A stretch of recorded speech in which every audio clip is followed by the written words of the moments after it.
అందరికీ నమస్కారం. అమ్మ మాట అమ్మాయి బాట ఛానల్కి స్వాగతం.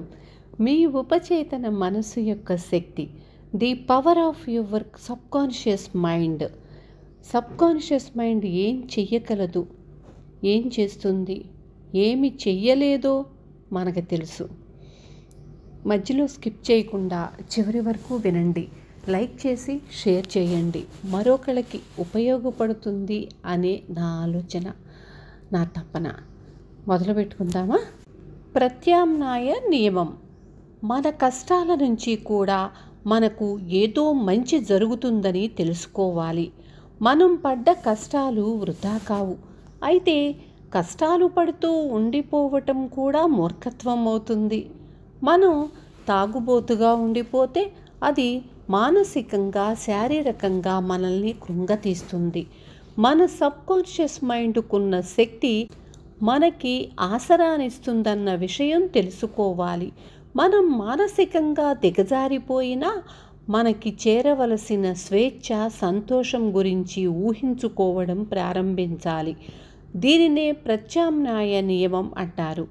మన కల్పన మనల్ని సారాసీసా దగ్గరకు తీసుకెళ్ళింది. ఇప్పుడు మనల్ని స్వేచ్ఛ, మానసిక శాంతి దగ్గరకు తీసుకొని వెళ్ళనివ్వాలి. మనం కొద్దిగా బాధపడవచ్చు, కానీ అది ఒక నిర్మాణాత్మకమైన ప్రయోజనం కోసం. మనం ఆ బాధను ప్రసవ వేదన పడుతున్న తల్లిలా ఓర్చుకోవాలి. మనం ఓర్చుకుంటాం కూడాను. అలాగే మన మనసులో పిల్లతనం బయట పెట్టండి. మన ఉపచేతన సంతులానికి జన్మనిస్తుంది. మద్యపాన వ్యసనానికి కారణం, తాగుబోతుతనానికి అసలైన కారణం వ్యతిరేకమైన, వినాశకరమైన ఆలోచనలు. మానవులు ఎలా ఆలోచిస్తారో అలాగే తయారవుతారు వారు.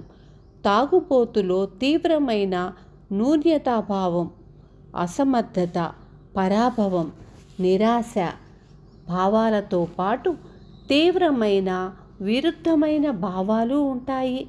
ఆ వ్యక్తి తన తాగుడుకు లెక్కలేనన్ని సాకులు చెబుతాడు. కానీ ప్రధాన కారణం ఆ వ్యక్తి యొక్క ఆలోచనలోనే ఉంటుంది. అద్భుతమైన 3 మెట్లు. మొదటి మెట్టు, స్థిరంగా ఉండాలి. మనసును ప్రశాంతంగా ఉంచుకోవాలి. అచేతనత్వం మగతలోకి తీసుకువెళ్ళాలి. ఇలా సడలించిన శాంతియుత స్వీకరించే స్థితిలో ఉంటే మనం రెండో మెట్టుకు సిద్ధమవుతాము. రెండో మెట్టు, ఏదైనా ఒక చిన్న వాక్యాన్ని తీసుకోవాలి.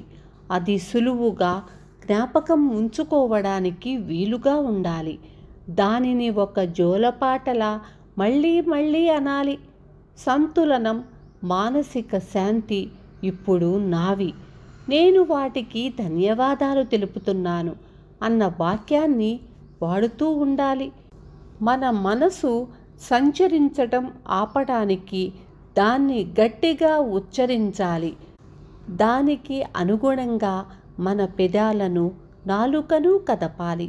అది మన సబ్కాన్షియస్ మైండ్లోకి ప్రవేశించటానికి సాయపడుతుంది. దీనిని ఓ 5 నిమిషాలు లేదా ఇంకా ఎక్కువసేపు చెయ్యాలి. ఓ లోతైన భావనాత్మక ప్రతిస్పందన మనకి లభిస్తుంది. మూడో మెట్టు, సరిగ్గా నిద్రపోవడానికి ముందు సుప్రసిద్ధ జర్మనీ దేశానికి చెందిన కవి జోహానన్ వాన్ గేదే చేసినట్లు చెయ్యాలి. మీతో ఒక స్నేహితుడో లేక మీరు ప్రేమించిన వారో ఉన్నట్లు ఊహించండి. మీరు కళ్ళు మూసుకొని ఉన్నారు. మీ శరీరాన్ని సడలించారు. ప్రశాంతంగా ఉన్నారు. మీరు ప్రేమించిన వ్యక్తి లేదా స్నేహితుడు మీ కాల్పనిక జగత్తులో ఉన్నారు. ఆ వ్యక్తి మీతో అభినందనలు అంటాడు. ఆ వ్యక్తి చిరునవ్వును మనం చూస్తాము. అతని గొంతు వింటాము. మానసిక రూపంలో అతని చేతిని స్పృశిస్తాము. ఇదంతా స్పష్టంగా, వాస్తవంగా ఉంటుంది. అభినందనలు అనే పదం సంపూర్ణ స్వాతంత్రం సూచిస్తుంది. మీకు సంతృప్తిని కలిగించే మీ ఉపచేతన అంటే సబ్కాన్షియస్ మైండ్ యొక్క స్పందన దానిని మళ్ళీ మళ్ళీ వినాలి. కొనసాగిస్తూనే ఉండండి. భయం మీ మనసును తలుపును తట్టినట్టు, లేదా విచారము, ఆందోళన, సందేహము మీ మనసును ఇబ్బంది పెడుతున్నప్పుడు మీరు మీ లక్ష్యాన్ని, స్వప్నాన్నే చూస్తూ ఉండాలి. మీ సబ్కాన్షియస్ మైండ్లో ఉన్న అనంతమైన శక్తి గురించి ఆలోచించాలి. అది మీ ఆలోచనను, కల్పనని ఉత్పత్తి చెయ్యగలదు. అది మీకు ఆత్మవిశ్వాసాన్ని, శక్తిని, ధైర్యాన్ని ఇస్తుంది. చేస్తూనే ఉండాలి. పట్టు విడవకండి. తెల్లవారేదాకా, చీకటి పారిపోయేదాకా. మీ ఆలోచన శక్తిని సమీక్షించండి. 1. సమాధానం సమస్యలోనే ఉంది. ప్రతి ప్రశ్నలోనూ సమాధానం ఉంటుంది.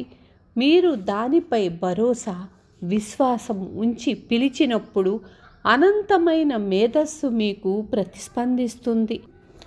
2. అలవాటు మన సబ్కాన్షియస్ మైండ్ యొక్క చర్య. మన జీవితంపై అలవాటు ఎంతో ప్రభావం చూపుతుంది.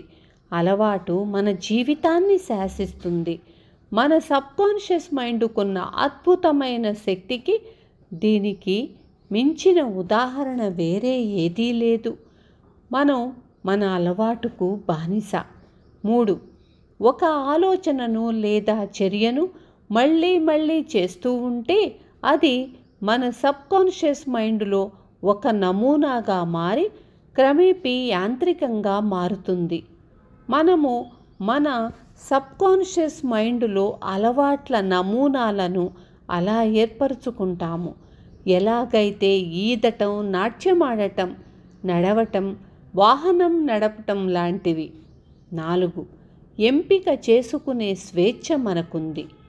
మనం మంచి అలవాటునో లేదా చెడ్డ అలవాటుగానో ఎంచుకోవచ్చు. ప్రార్థన ఒక మంచి అలవాటు. 5. మనం మన చేతనాత్మక మనసులో నమ్మకం ఉంచి ఏ మానసిక చిత్రాన్ని ఊహించినా మన సబ్కాన్షియస్ మైండ్ దానిని సాధించి పెడుతుంది. 6. మన లక్ష్య సాధనకు, విజయం సాధించటానికి ఉన్న ఒకే ఒక ఆటంకం మన సొంత ఆలోచన లేదా మానసిక చిత్రమే. 7. మన ధ్యానం చెదిరినప్పుడు మన మంచి గురించి, లక్ష్యం గురించి ఆలోచిస్తూ దాన్ని వెనక్కి తీసుకురండి. దీనిని ఒక అలవాటుగా చేసుకోండి. మనసును క్రమశిక్షణలో ఉంచటం అని దీనిని అంటారు. 8. మన చేతనాత్మక మనసు ఒక కెమెరా. మన సబ్కాన్షియస్ మైండ్ దానిలో ఒక సున్నితమైన పలక. దాని మీద మనం మన చిత్రాన్ని ముద్రిస్తాము. 9. ఏ వ్యక్తినైనా వెంటాడే దురదృష్టం, భయం. దాని గురించి మనసులో మళ్ళీ మళ్ళీ ఆలోచించటం. మనం ఏ పనిని ప్రారంభించినా దానిని విజయవంతంగా దేవుడు ఆదేశించిన క్రమంలో పూర్తి చేస్తానని గ్రహించడం ద్వారా ఆ దురదృష్టాన్ని పారత్రోలాలి. అంతా సుఖాంతమవుతుందని ఊహించాలి. నమ్ముతూ దానిని కాపాడాలి. 10.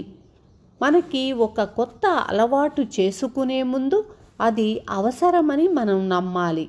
ఆ అలవాటును కొనసాగించాలనుకుంటున్న మన కోరిక చెడు అలవాటును వదిలించుకోవాలన్న మన కోరిక కన్నా ఎక్కువైతే మనం అప్పటికే 51% నయమైనట్లే. 11. మనం మన ఆలోచనల ద్వారా మానసికంగా వాటితో పాలు పంచుకోనంత కాలము ఇతరులు మన గురించి అనే మాటలు మనల్ని బాధించలేవు. మన లక్ష్యం శాంతి, సామరస్యం, సంతోషం. మన లక్ష్యంతో మనం ఏకం అవ్వాలి. మన జగత్తులో మనమే మేధావి. 12. అతిగా తాగటం తప్పించుకోవటానికి ఒక అపస్మారక చర్య. మద్యపాన వ్యసనానికి కారణం వ్యతిరేకమైన, వినాశకరమైన ఆలోచనలు. దాని నివారణ స్వేచ్ఛ, హుందాతనం, పరిపూర్ణత గురించి ఆలోచించటం, విజయం సాధించటంలోని పులకరింతను అనుభవించాలి. 13. చాలామంది తాగుబోతులుగా ఉండిపోవడానికి కారణం తమకి ఆ సమస్య ఉందని వాళ్ళు ఒప్పుకోకపోవడమే. 14. మిమ్మల్ని తన బానిసత్వంలో ఉంచి మీరు స్వతంత్రంగా చర్యలు తీసుకోకుండా మీకు నిరోధం కలిగించిన మీ ఉపచేతన మనస్సు మీకు స్వేచ్ఛను, సంతోషాన్ని కలగచేస్తుంది. ఎప్పుడైతే దానిని మీరు ఎలా వాడుకున్నారనే దానిపై అది ఆధారపడి ఉంటుంది. 15. మన కల్పనే మనల్ని మద్యం సీసా వరకు తీసుకెళ్ళింది. అదే మనము స్వతంత్రులమని ఊహించుకొని మనల్ని స్వాతంత్ర్యం వైపు తీసుకెళ్ళనివ్వాలి. 16. మద్యపాన వ్యసనానికి అసలు కారణం వ్యతిరేకమైన వినాశకరమైన ఆలోచన. ఒక వ్యక్తి తన హృదయం సబ్కాన్షియస్ మైండ్లో ఎలా ఆలోచిస్తాడో అతను అలాగే ఉంటాడు. 17. మన మనసు తలుపును భయం తట్టినప్పుడు భగవంతునిలోని విశ్వాసం ఉంచాలి.